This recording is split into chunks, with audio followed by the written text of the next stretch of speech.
my strength when I am weak. You are the treasure that I seek. You are my all in all. Seeking you as a precious jewel, not to give up, I'd be a fool. You are my all in all. Jesus, Lamb of God, worthy is your name.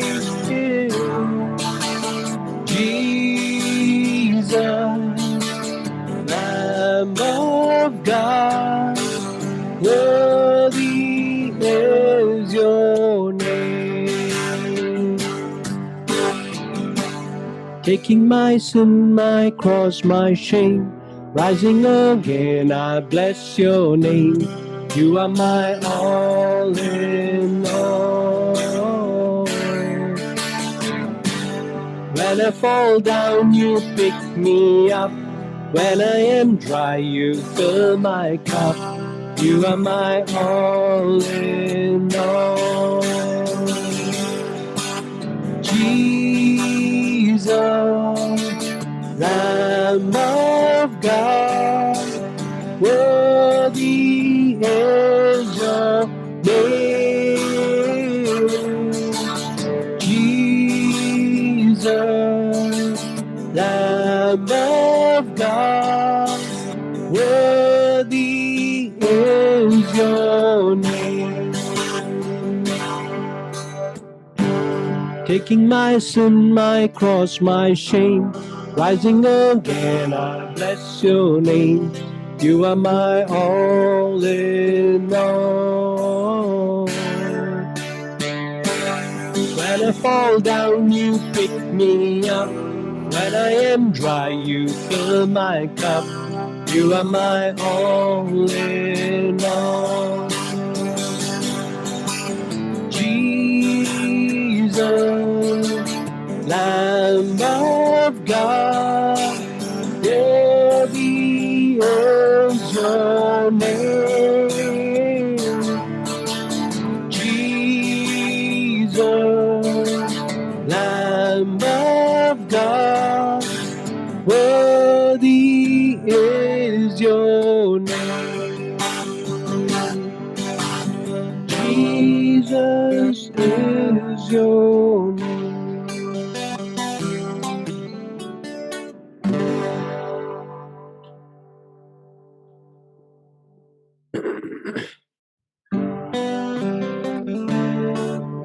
Okay, I got a forward from somebody who said that, only the calendar has changed. I haven't changed. So expect the worst from me because I have not changed. Many times when we look back also, we see that the years have kept on changing. വർഷങ്ങൾ ഇങ്ങനെ മാറി മാറി വരുന്നുണ്ട്. 2020 വന്നു, 2021 വന്നു, 2022 ഇപ്പോൾ വന്നു കഴിഞ്ഞു. But then there is hardly any change in us. Right? That means that the word, we are not allowing the word of God and the Holy Spirit to change us. And we need this constant change in our life. The word of God shows us the areas that we need to change, and the word of God instructs us how to change it, and the Holy Spirit guides us to make that change. He gives us the power to make that change in our lives. So it is his dwelling in our hearts that makes these changes possible. And if we are not growing in the Lord, then there must be something wrong with our belief, with our faith. So examine ourselves as we go through this new year. Now, how much change has happened in your life? How much change has happened in our lives in the past 1 year? The song says, "No one can satisfy the longing in my heart."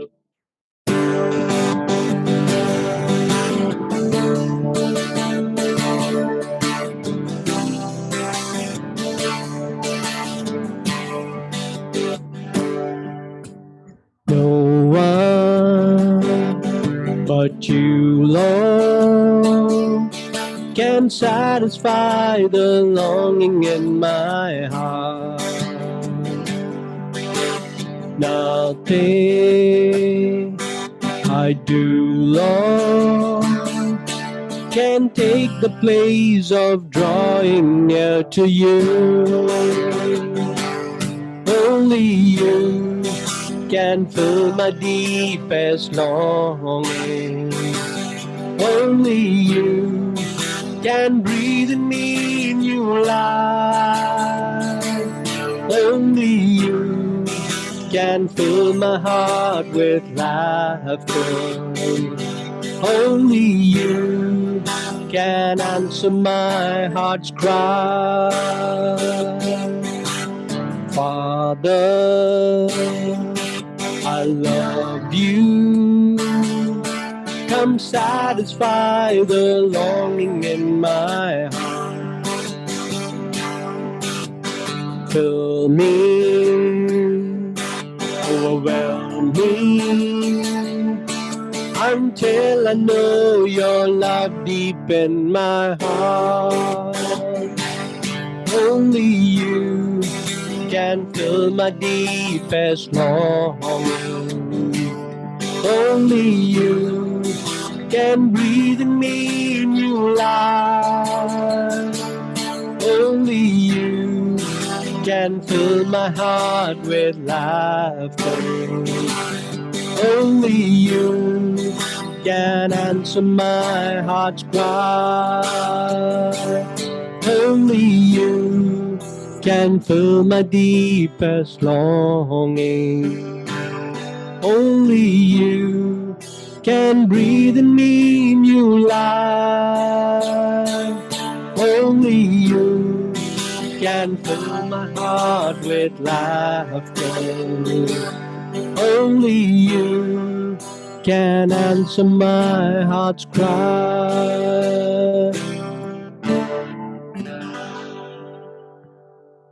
Let's pray. Heavenly Father, we have come to this dawn of a new year. And as we look to you, we know that you have planned great things for us for this new year. Help us, O Lord, to surrender ourselves to your plans, to give ourselves completely, yield ourselves, O Lord, to you, so that you may take us and use us in a mighty way this new year. Help us, O Lord, to draw closer to you, to have a closer, intimate relationship with Jesus more than ever before. Pray that we would be serious about the Word of God. We would be serious about growth. We would be serious about surrendering our lives to the will of the Father. And Father, you would do serious things with our lives. We commit everything into your hands. The study we give into your hands. O Lord, help us, O Lord, to hear your voice, and help us, O Lord, to respond in obedience. In Jesus' precious name we pray. Amen. Okay.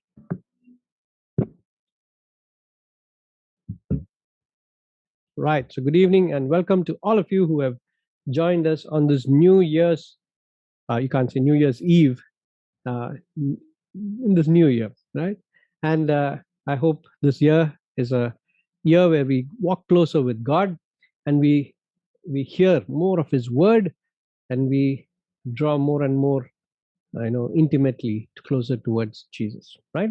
So let's focus on Luke chapter 7. We are in Luke chapter 7. I really apologize for last week. Actually, I repeated the session that I had taken the week before that. So, it is a matter of repetition, right? So somebody said like this: when a pastor went for an interview, he was known as a very good preacher, and the church committee actually took him, and then they said, you can, we will try out, how you are by making you preach a sermon.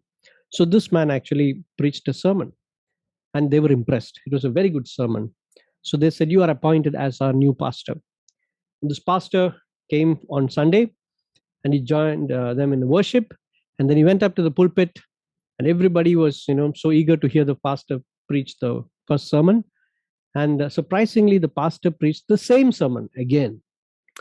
And they said, okay, because maybe he did not have enough time to prepare for the sermon, maybe because of that he preached the same sermon. Next week on Sunday, they expected something new, and they all came thronging into the church building And again, the pastor gave the same message. And they were really upset. This was the third time the committee members were hearing the same message. Second time, the congregation was hearing the same message. So they went up to the pastor after the service and they said, Pastor, you have been repeating your sermons. And the pastor told them, yes, maybe it's because you have not started obeying those sermons. Okay, so I'm not blaming you. I'm only taking the rap on myself. So I'm not insisting that you obey, but the word of God insists that each one of us obey, right? So I did not repeat it, because I wanted you to obey. I repeated because I forgot that I had taken the same passage. As I was taking the same message, I had a feeling that I had done this before. And at the end of it, Sam and Ajit were the only people there. They felt bad, that they should not stop me and correct me. So, but I had prepared the next two sessions also. So if they had stopped me, I could have actually gone over to the next passage. But then, thank God, at the end of it, they were able to tell me that, Manchata, you have repeated the same message. So I'm really sorry that, we didn't do anything new. But today I'm not going to preach the same sermon. I'm going to go to the next part of it, right? Luke chapter 7 and verses 11 to 17. Luke chapter 7, verses 11 to 17.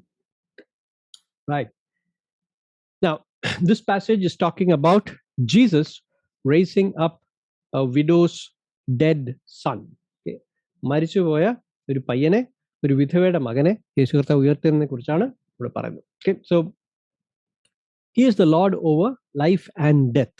മരണത്തിനും ജീവനും മുകളിൽ നാഥനായിരിക്കുന്നവനാണ് ദൈവം. അപ്പൊ ആ കർത്താവിനെ കുറിച്ചാണ് നമ്മൾ പഠിക്കാൻ പോകുന്നത്. Okay.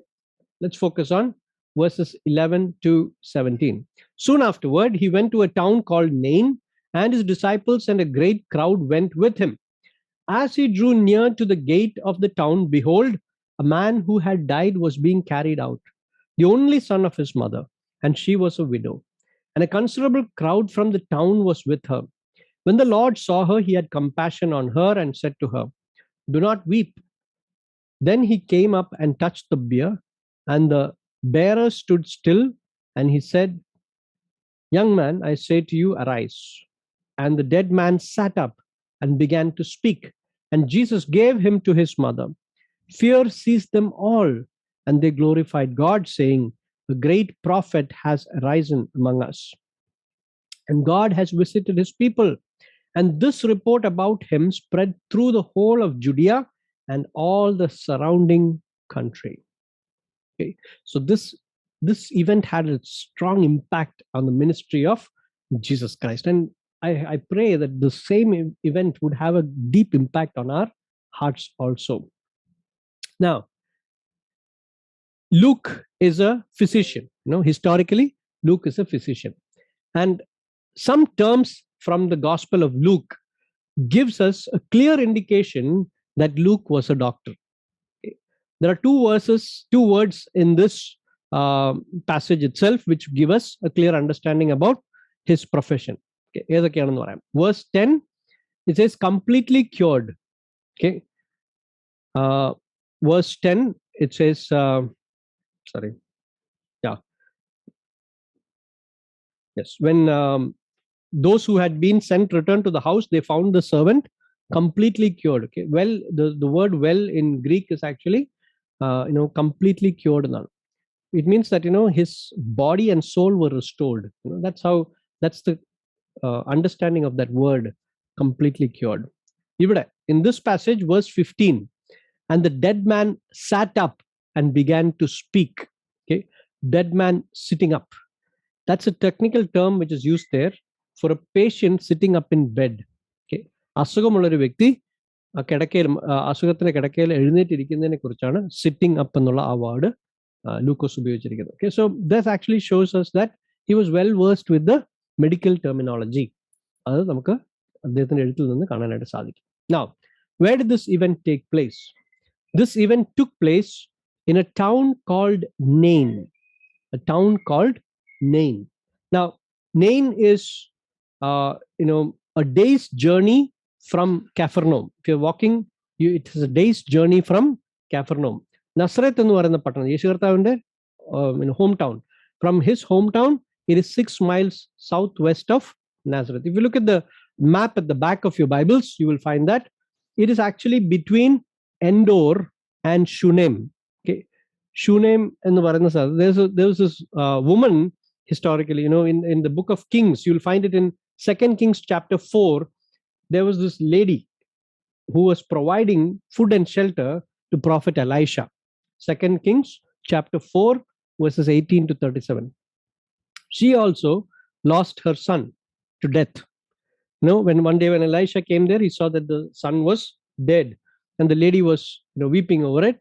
And the Elisha actually brings this dead boy to life. So historically, something like this has happened in Shunem. Okay, so it's actually near Shunem. That is where the city of Nain is. And here Jesus is going to raise up another boy for his mother. Okay, it's going to happen now. Now, verse 11 tells us that the disciples and a great crowd went with him. See? So the popularity of Jesus was spreading, and these people were, full of life because Jesus had done so many miracles, and he was healing people. He was delivering people who are in bondage to demons, and here was a joyful crowd going into Nain. Okay, so Jesus and his disciples, there was so much hope on their faces. There was so much joy on their face, cheer on our faces, most like our faces. When we are going into the new year, we are also filled with great joy, hope, expectation. That's how we enter into 2022. The same way, these people who are going into Nain had joy all over them. So there was so much of hope and cheer. But the crowd that was coming out of Nain, the funeral procession, did not have any joy. In fact, there was wailing and weeping in that crowd. So the joyful crowd of Jesus was meeting a weeping crowd that was coming out of Nain. And what is the reason for the weeping? The reason was death, maranam. So any funeral is a tragedy. When you go to, and I don't like to go to funerals. I don't know whether you guys like it, but mostly people don't like to go to funerals because it's a time of sadness. It's a time of grief. But this one is worse than normal funerals. Why?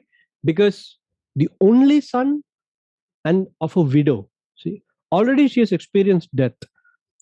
Her husband has died earlier, so she is mostly dependent on the son. In those days, the culture is such that the woman, it's very tough for a woman to be alone and survive in the in the culture. So they depend so much on the male of the family, and the husband has died, and there is only this boy left, and that boy also is now dead. So the only son of a widow. So the future looks very bleak for this lady. It looks very miserable for this lady because she has lost both her male members of the family, husband earlier, and now the son has also died. And who is this large crowd who is coming out of Nain? Maybe her relatives and friends, the boy's friends could be. And also, there are professional mourners. You pay them money, and these people come and weep. In India also we have this practice where North India and all. I remember seeing this movie called Rudali. It's a very famous movie, and in that there are these. It's actually a story that is focused on these mourners. Rajasthan, they have these mourners, and they come to your house when the death happens. They come to your house until the body is buried in the grave. They will professionally cry. They beat on their breast and they cry. They wail and they weep, so that people will know that there is a death in the family there. Okay, and they will also come. And in the Jewish culture, it was a custom that you hire mourners and you hire musicians. Musicians will come and play either the flute or the cymbals, and that is actually an indication that the death has happened in the family. And listening to the sound of the musicians, people also come and visit the grieving house. So professional mourners and professional musicians would be there in the group, and that's why this group could have been a large crowd. So these two crowds are meeting outside at the door of the door of Nain, the town called Nain. Now, let's look at the next verse. It says, as he drew near to the gate of the town, behold, a man who had died was being carried out, the only son of his mother, and she was a widow, and a considerable crowd from the town was with her. And when the Lord saw her, he had compassion on her and said to her, do not weep. Do not weep. Okay. Now, we must always understand that the gospel that we are preaching, okay, the gospel that we are preaching gives hope to those who are perishing, those who are dying. The gospel is the only powerful force that gives hope to a person who is dying. Without the gospel, that person is dead forever. He is lost forever. But with the gospel, there is hope. There is hope. Okay. Now, when we are witnessing the gospel, understand that evangelism is not a job of a salesman. Okay. Evangelism is not the job of a salesman where you go to a person and try to convince that person to believe in Christ. That is not evangelism. That is salesmanship, is not evangelism. Evangelism is raising those who are dead in their sins to life. That is what evangelism is. Turn with me to the book of Ephesians, chapter 2 and verse 1. Ephesians chapter 2 and verse 1. And you were dead in the trespasses and sins in which you once walked, following the course of this world, following the prince of the power of the air, the spirit that is now at work in the sons of disobedience, among whom we all once lived in the passions of our flesh, carrying out the desires of the body and the mind, and were by nature children of wrath like the rest of mankind. But God, see, rich in mercy.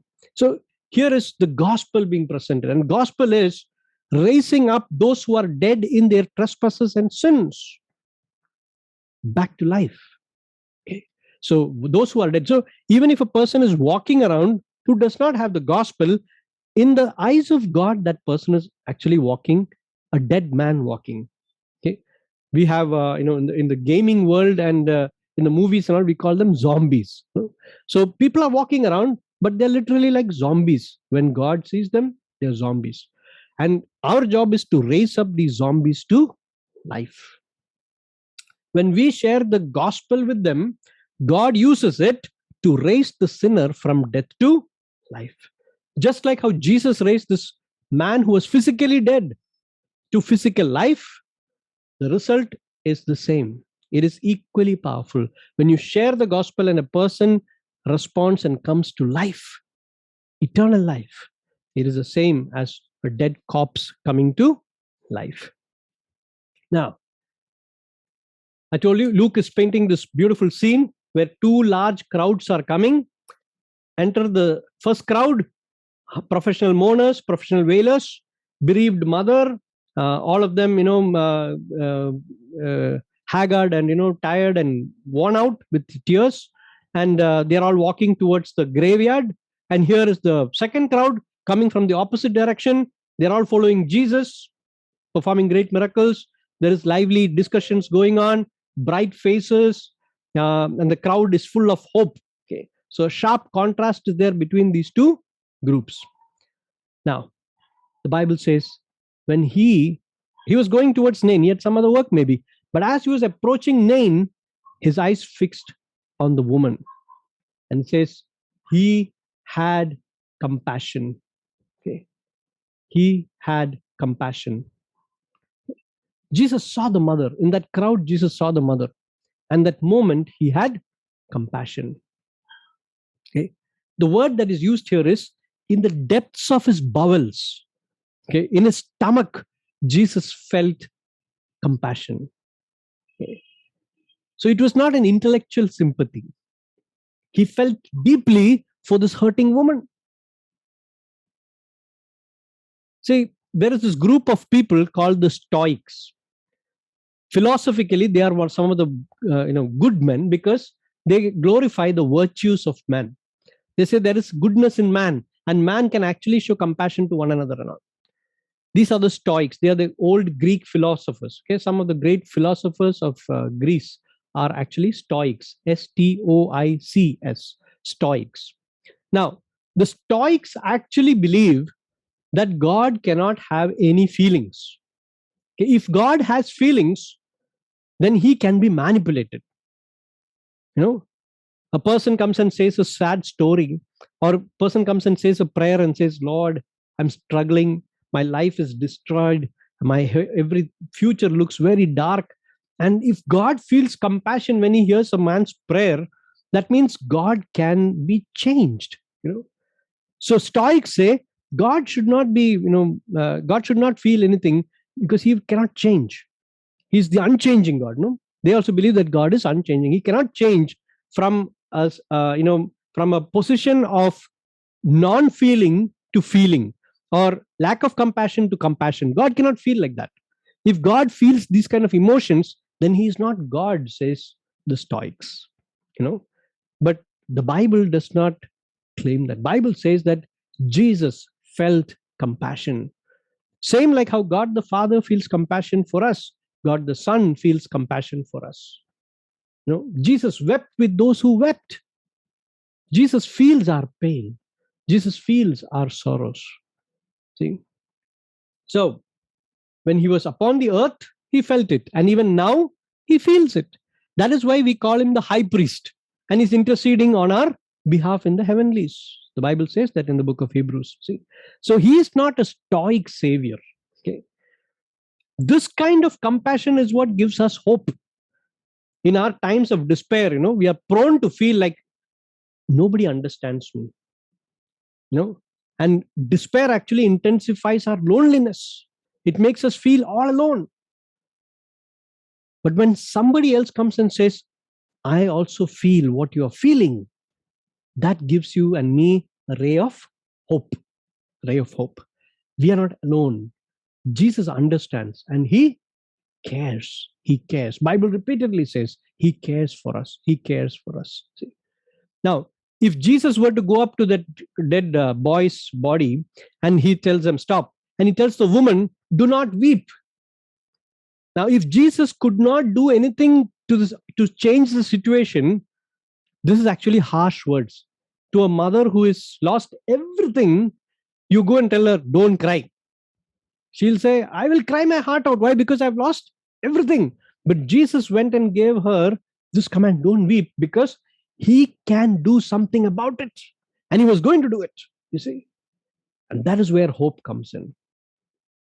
See, if I am crying with anguish and pain, and I look to him and I cry out, when he tells me and he comforts me and he says, don't cry, it means he can do something about my crying. What is causing me to cry? He can change that situation for me. He's the only one who can do that. See? So when we become evangelists and we share the gospel with others, we have to ask Jesus to increase our compassion. We have to see things through his eyes. Then only we will feel that compassion. See? So people will know how much we care only when we show compassion. That's why one of the things that I like about Come Ministry is that they don't talk about going and visiting homes alone. They try to befriend these people and try to find out what is it that they are struggling with. Maybe it is the child's fees. Maybe it is their clothes. Maybe it's food. And we try to meet that need. That shows compassion. See, that shows empathy. And Jesus says evangelism without showing compassion is not evangelism. It is like we are doing a moral duty, or we are just doing some workshops or exercises. No. Without compassion, all actions of evangelism is meaningless. So here Jesus gives us the right way of doing evangelism also. Now, so there is hope that comes through compassion. Now, hope also comes through grace. God's unmerited favor is what grace is. Grace gives us hope. Now, if you look at this crowd that was coming out of Nain, the woman did nothing at all to impress Jesus. Okay, she did not cry the most, or she did not cry to the best degree, or she did not even ask the Lord to do anything about it. There is no indication of faith or expectation from her part. Somebody might have told her, She would have asked somebody, Dad, who's asking me to stop crying? And they would have said, this is Jesus. Maybe somebody recognized him. But there is no mention in this passage anywhere about this woman having put faith in Jesus Christ. Okay. So there was no trace of faith from her part. Now, what did the dead young man do to deserve this? Nothing. He's a dead man, the corpse. Okay. Now, Jesus did not go up to the corpse, the dead body, and say, "Oh, what a lovely dead body! Okay. How well you have kept it." No, you don't care how well a dead body is dressed up, as long as it is a dead body only. It can't do anything. It does not have any merit. So miracle came totally from Christ's great compassion. It was all grace. It was all grace. The gospel is all grace. Okay. Nothing of works. It is not try a little harder. Clean up your life. Do these good things so that you can receive God's salvation. No. That is the message of all of world's religions. But it can only increase despair, hopelessness. Okay. The sinner will always think, what if I don't measure up? Finished. His entire cleaning up process is finished. Every new year we come to that. We think, okay, this new year, I'm going to start with new resolutions. And by the 17th to 20th, you have already messed up. Those resolutions are down the drain. No matter how much we try to do works, it will not clean up our lives. Okay. But the message of grace brings hope. Ephesians chapter 2 verse 5 says, even when we were dead in our transgressions, he made us alive together with Christ. God does not save anyone because they have worked hard to get their dead body in good shape, in good condition. When we were dead, he made us alive. That's, so that he may show us his compassion through us. Evangelism is the work of seeing Christ raise the dead. It is totally his grace. It does not depend at all on what sinners do. It brings hope to the hopeless. Okay. So hope comes through compassion. Hope comes through grace. Thirdly, hope comes through his word. Hope comes through God's word. Now, Jesus Christ, when he spoke the word, things happen. Why? Because he spoke and brought the universe into existence. He said, let there be light, and there was light. When the previous passage we saw, he said the word and the servant was healed. He did not even have to enter the house. There is great power in God's word. Right? Isaiah chapter 55, verse 10 and 11. He gives us this promise. Isaiah chapter 55, verses 10 and 11. For as the rain and the snow come down from heaven and do not return there without watering the earth and making it bear and sprout and furnishing seed to the sower and bread to the eater, so shall my word be which goes forth from my mouth. It shall not return to me empty, without accomplishing what I desire, without succeeding in the matter for which I have sent it. What God has sent out of his mouth will not return to him void. It will accomplish the purpose for which it has been sent out. So the power of God's word gives us great hope. It is able to bring change in our hopeless situation. Christ spoke to this dead young man, and he brought change in his existence. From dead state, he brought him to life. The same way, when Christ speaks personally to the hearts of dead sinners today, it brings about a change and it makes them a new creation. So as witnesses, we need to direct people towards the word of God. See, if you want your children to be saved, something that I'm trying to implant into my children, they have to start reading the word for themselves. Otherwise, they will not be transformed. They will not be changed. See, there was this man who was called, it's a very odd name, because it's a Zimbabwean name. I'll say it, but Gaylord Kambarami. Okay? Gaylord Kambarami. It's a man's name. He's an evangelist. And he was selling Bibles. And as he was selling Bibles, there was a man who came to pass by. So he said, "Sir, would you take this New Testament? Would you like to buy this New Testament Bible?" And this man turned to him and said, "No, I don't want the Bible." He said, "Do you have a Bible?" He said, "No, I don't have a Bible, but I don't want a Bible." Then this man said, "I'm offering it to you not for money, free of cost. Please receive it as a gift." So this man who was taking the Bible, he said, "Okay, if you give me that Bible, I will take it. But I'm a chain smoker. I smoke cigarettes. I'm a chain smoker. I'm a chronic smoker. Okay. So what I will do is I will use the Bible to roll up cigarettes and I will smoke those pages. Are you okay with that?" So this man, Gaylord, he said, "Of course, sir. I'm okay with that. But you must promise me, before you smoke that page, you must read that page. Okay, that's the only condition. I'll give it to you free. Please receive it. You can use it for smoking. Roll up your cigarettes by tearing the pages out. But before you smoke, read that page. That particular page which you're going to roll as a cigarette, please read that page." And that man gladly took the New Testament and he went his way. 15 years later, Gaylord Kambarami was attending a convention in Zimbabwe. And suddenly, a person who was in the audience came forward and held his hand. Gaylord did not remember this man because he had seen hundreds of people, thousands of people. He did not recognize this man. But this man had brought another person to the convention. And he said, "I know you don't remember me, but I am the person who promised that I would read the New Testament before rolling it into a cigarette." Suddenly, as he said it, Gaylord remembered this man and said, "Yes." And what happened? He said, "Well, I smoked through Matthew and I smoked through Mark and I finished Luke also, smoking. Okay. But then when I got to John chapter 3, I could not move forward.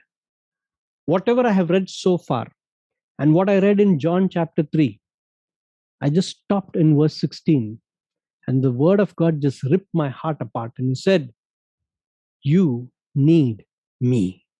You need me." And this man says, "My life changed from that moment. I went on my knees and I gave my life to Christ and said, 'Lord, come into my heart.' And God's word changed me." See, thus in the word of God, we have this hope for a despairing world. But hope is useless unless it can deliver the goods. Okay.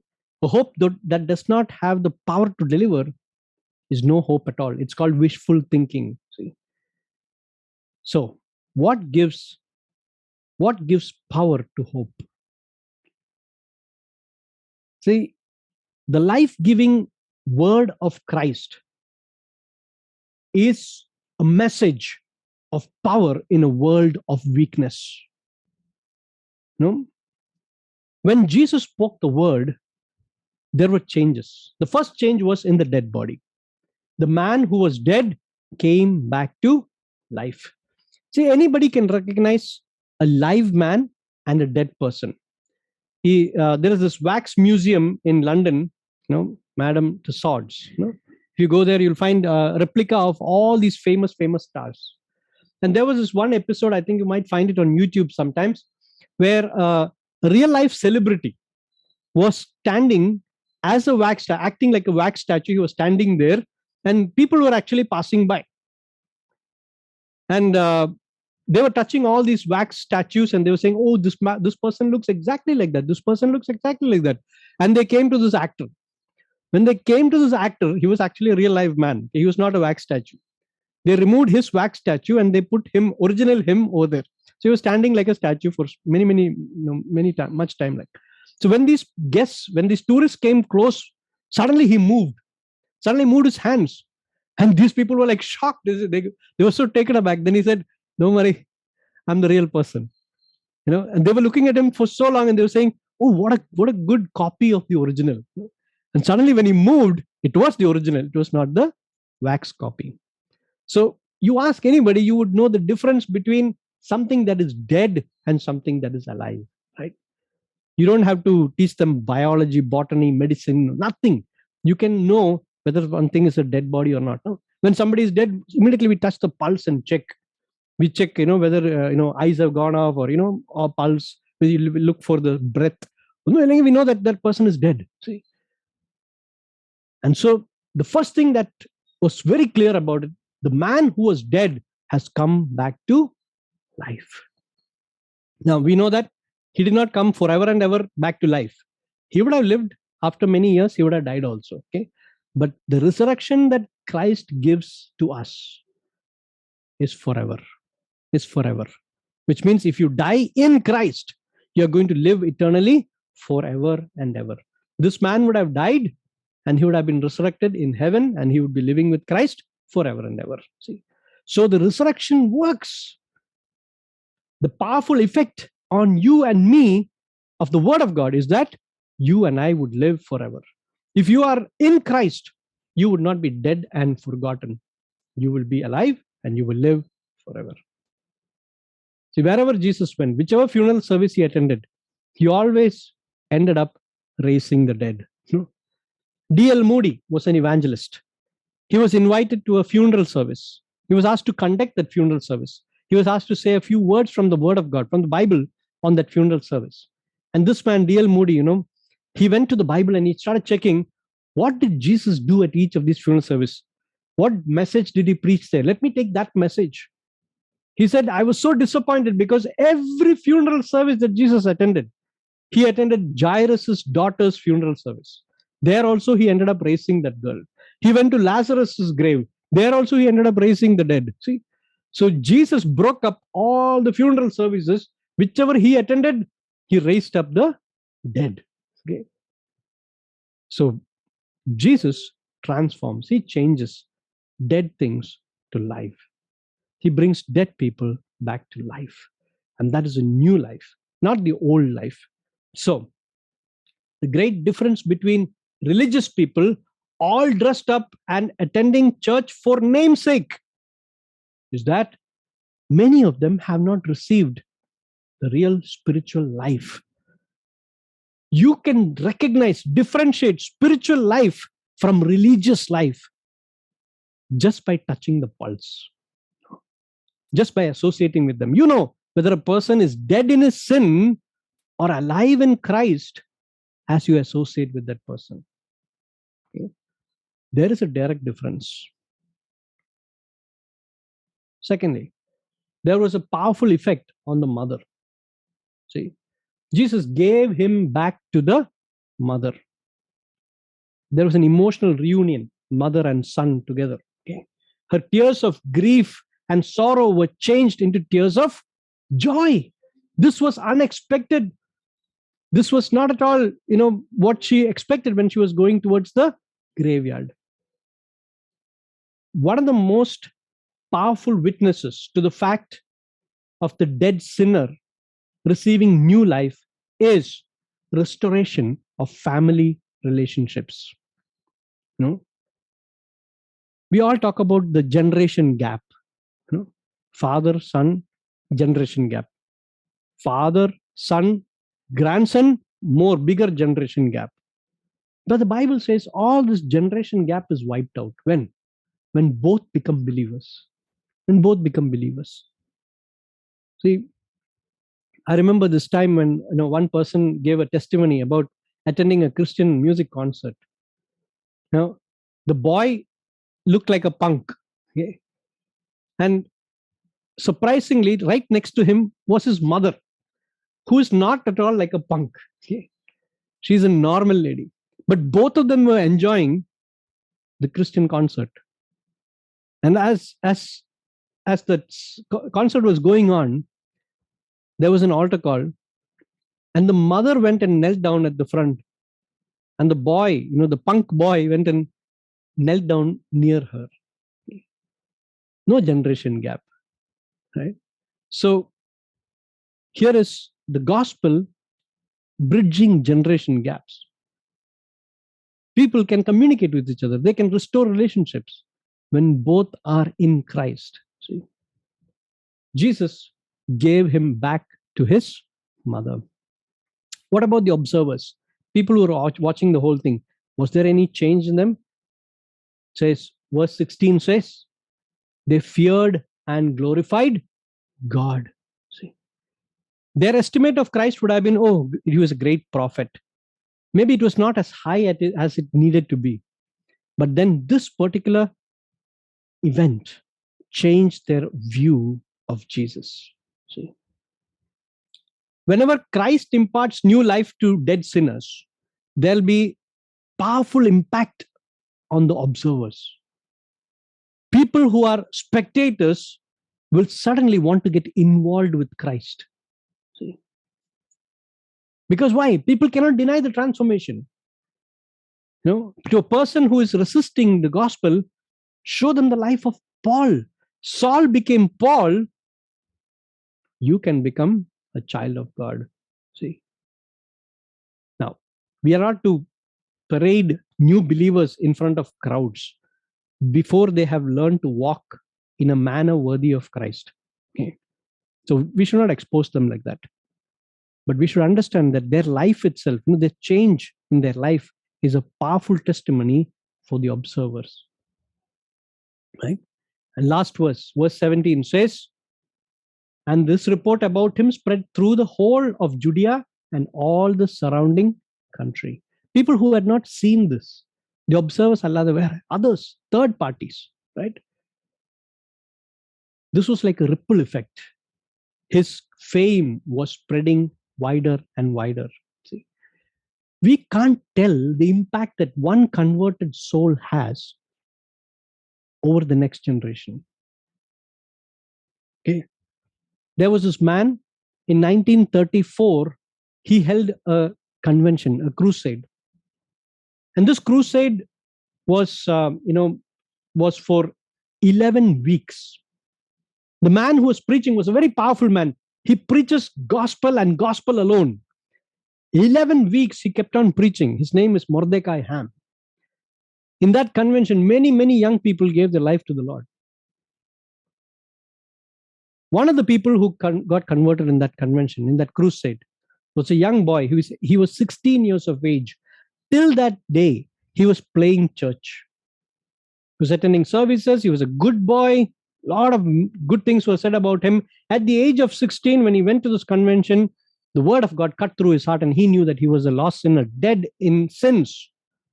He went to the forefront and he confessed and he cried out and the Lord saved him. And this boy became Billy Graham. Mordecai Ham never saw the impact of Billy Graham in any of the crusades Billy Graham conducted. But to the next generation, God had raised up a powerful witness. You see?